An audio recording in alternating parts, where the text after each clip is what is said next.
मध्य प्रदेश की fire brand नेता और पूर्व मुख्यमंत्री उमा भारती ने आज फिर अपनी आक्रामक शैली में सियासत के बड़े चेहरों को घेरा। गंगा, गौर, शराबबंदी जैसे मुद्दों पर बेबाक बयान देते हुए दीदी मां ने कहा, कोई मुझे भाजपा से अलग नहीं कर सकता। मैं आज भी विचारधारा की सैनिक हूँ।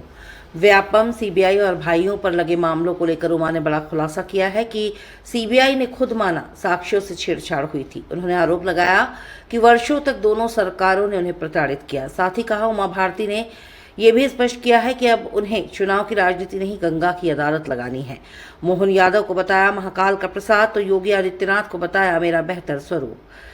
क्या ये बयान भाजपा को झकझोरेंगे? क्या दीदी मां फिर सियासी फॉर्म में लौटेंगी? समर्पिता माँ आज यहाँ मौजूद हैं। उनके मुंह से अचानक मैं उनसे अपनी बातें कर रही थी सुबह करीब 11 बजे, तो उनके मुंह से अचानक निकल गया कि जब गंगा का मंत्रालय बना था ना, तो अशोक सिंघल जी कह रहे थे भगवान ने हमारी सुन ली। बस उससे मेरे को अचानक लगा कि मुझे आपसे बात करना है और मुझे एक वहा पोह से निकलना था, तो मुझे लगा ये तो भगवान की वाणी है और इसलिए मैंने आप लोगों को आमंत्रित किया है। मुझे जो कल ट्वीट हुए थे उन पर इतना बोल के खत्म करना है कि उसमें एक एक अक्षर, एक एक शब्द सत्य है, उस पर कोई परिवर्तन नहीं होगा। अभी मेरा प्राकथन चलेगा, फिर जो आप सवाल करेंगे मैं उनके जवाब दे दूंगी। और मेरी इच्छा है, मैं कोशिश करूंगी, मतलब मेरा ही प्रयास होगा कि मैं 5 मिनट में खत्म कर दूं प्राकथन, फिर आप सवाल करें। पहली बात यह है कि मुझे 2 लोगों का मेरे मन पर आध्यात्मिक भाव से, मैं लाखों संतों से मिली हूँ, लेकिन 2 लोगों का बहुत गहरा असर रहा। एक मेरे गुरु जिनसे मैंने संन्यास की दीक्षा ली थी 52 में अमरकंटक में, और दूसरे विद्यासागर महाराज, आचार्य विद्यासागर महाराज। मेरे गुरु जी से जब मेरी बात हुई थी संन्यास दीक्षा के समय पे अमरकंटक में, तो उन्होंने कहा था कि परिवार से संबंध रखना है। मेरे सवाल के उत्तर में उन्होंने कहा था, लेकिन आसक्ति नहीं रखना है, परिवार से करुणा और दया रखनी है। और विद्यासागर महाराज से जब मैं आखिरी में मिली हूँ, इसके बाद उन्होंने देह त्याग दी, तो उन्होंने मुझे निर्देश दिया कि अब तुम भारती नाम को सार्थक करो, सारे भारत को, विश्व को अपने अंदर समाविष्ट करो, और इसलिए सब चीजों से मुक्त होकर के निर्द्वंद भाव से राष्ट्र सेवा के कार्य में लगो। तो मुझे अचानक लगा कि मैंने शायद ये दोनों गुरुओं की आज्ञा में कहीं कमी ला दी, जिसमें कि मेरा परिवार तो कभी मेरे लिए बोझ नहीं बना या परेशानी का सबब नहीं बना, बल्कि मैं ही उनकी परेशानियों का सबब बनी हूँ। जो मैंने उसमें एक्सपेक्ट लिखा है, वो बहुत योग्य लोग थे। लूट और डकैती तो छोड़ दीजिए, वो तो बहुत शाही लोग हैं, बहुत अच्छे लोग हैं, साफ सुथरी जिंदगी जीने वाले लोग हैं, शानदार जिंदगी जीने वाले लोग हैं। और जो स्थितियों का सामना उनको करना पड़ा, जो डकैतियाँ पड़ी नहीं, जो लूटें हुई नहीं, जो चोरियाँ हुई नहीं, उनके भी आरोप झेलने पड़े। मेरे इंजीनियर भाई को VRS लेना पड़ा।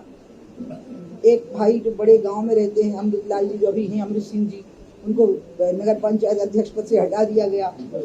और दूसरे भाई ने VRS ले लिया, खेती करते हैं, आनंद और शांति से रहते हैं, 77 साल के हैं। एक 13 साल बड़े हैं, एक 10 साल।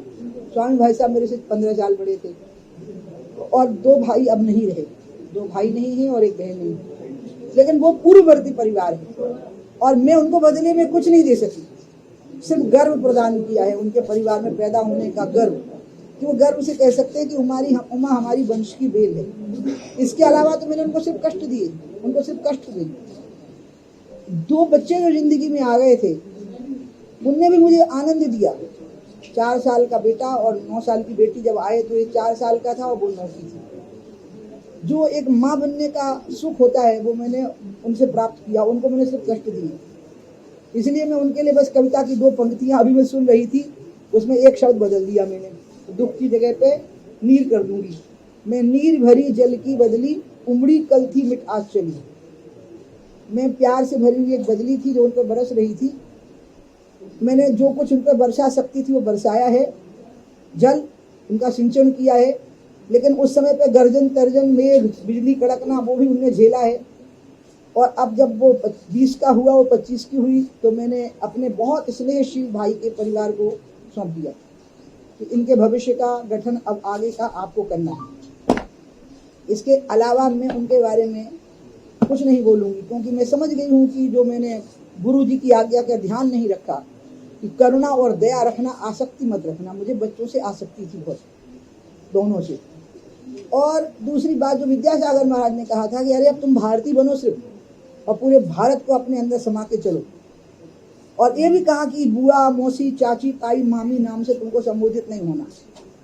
बोलो क्या नाम सुनना चाहती हो? उन्होंने मेरे को कहा क्या सुनना चाहती हो, तुम्हें किस संबोधन से संबोधित किया जाए, आज तय हो जाए। महाराज ने कहा मुझे बीना, सागर जिले में एक जगह और बीना है शायद उसका नाम, नहीं रहली में थे शायद महाराज।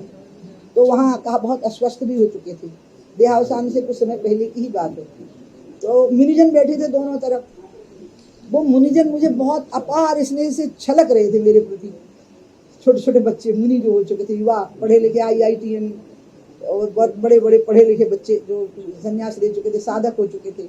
मैंने कहा जो मुनिजन तय कर देंगे आज से मैं वो कहलाऊंगी। तो महाराज ने कहा बताओ तुम लोग। तो बोले दीदी माँ। ये दीदी माँ है, दीदी भी और माँ भी है।